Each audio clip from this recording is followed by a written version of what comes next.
Joe Lycett's name is all over the internet at the moment, but up until recently we were forced to call him something else.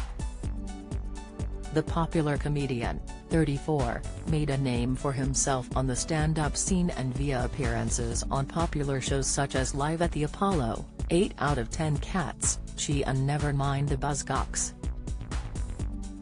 The brummy funny man also has one of the best voices in TV, making him the perfect choice as narrator on Ibiza Weekender and host of the Great British Sewing Bee. Joe has been center of attention this weekend after pretending to be right-wing during a hilarious appearance on Laura Kuenssberg's new BBC politics show.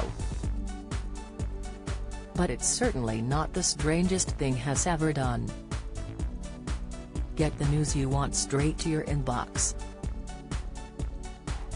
Sign up for a Mirror newsletter here. Joe hit the headlines in 2020 when he announced he was changing his name to Hugo Boss in protest against the multi-billion-pound fashion titan. Joe, or Hugo as he was known then, claimed the brand had been targeting small companies that used the word boss in their names, sending cease and desist letters. In a bid to prove no one can own the word boss, the comedian officially changed his name via deed poll from Joe Harry Lycett to Hugo Boss. This came after Hugo Boss sued Swansea-based brewery called Boss Brewing, who were forced to spend £10,000 in legal fees and rebranding, with the names of some of their products changed and a ban on selling their clothing merchandise. Joe fumed on Twitter, so at Hugo Boss, who turn over approx $2.7 billion a year, have sent cease and desist letters to a number of small businesses and charities who use the word boss or similar, including a small brewery in Swansea costing them thousands in legal fees and rebranding. It's clear that at Hugo Boss hates people using their name. Unfortunately for them this week I legally changed my name by deed poll and I am now officially known as Hugo Boss. All future statements from me are not from Joe Lycett but from Hugo Boss. Enjoy. The comedian remained known as Hugo for over a month, then decided it was time to go back to the Lycett family after causing a storm. Although the Boss brand appeared to welcome the new Hugo Boss to their family, the funny man said he had proved his point and felt more comfortable with his old name. Hugo Boss released a statement saying they welcomed the comedian formerly known as Joe Lycett to the Hugo Boss family. "Well, I have decided to go back to the Lycetts. They don't target small businesses, if you ignore the time Mum posted a dump to the local florist.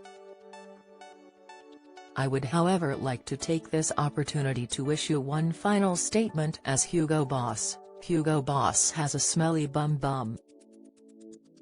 The comedian now goes by his birth name, but has still been hitting the headlines thanks to some of his hilarious antics. On Sunday, Joe had BBC viewers in stitches when he pretended to be right-wing during an appearance as a panellist on Laura Kuenssberg's new BBC politics show. Instead of mocking the Tories as he usually does, Joe decided to praise Truss. "You said earlier I'm not left or right. I know Terry's been criticism in the Mail on Sunday today about lefty liberal wokey comedians on the BBC," he joked. With a straight face, he announced, "I'm actually very right-wing and I love it." He continued, "I thought she gave great clear answers. I know exactly what she's up to." Seemingly annoyed by the ruse, Laura pressed on and asked Joe to take the line of question seriously, to which he insisted he was not being sarcastic.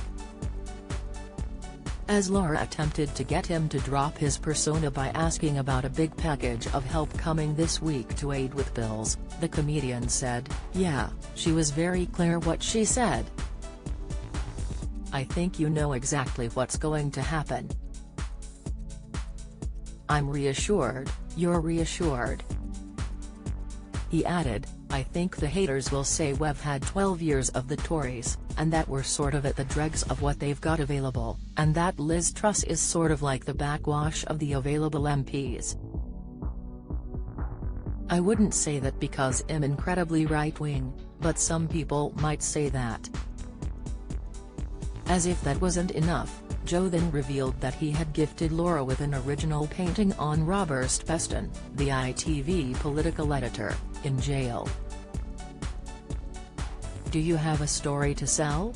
Get in touch with us at yourmirror@trinitymirror.com.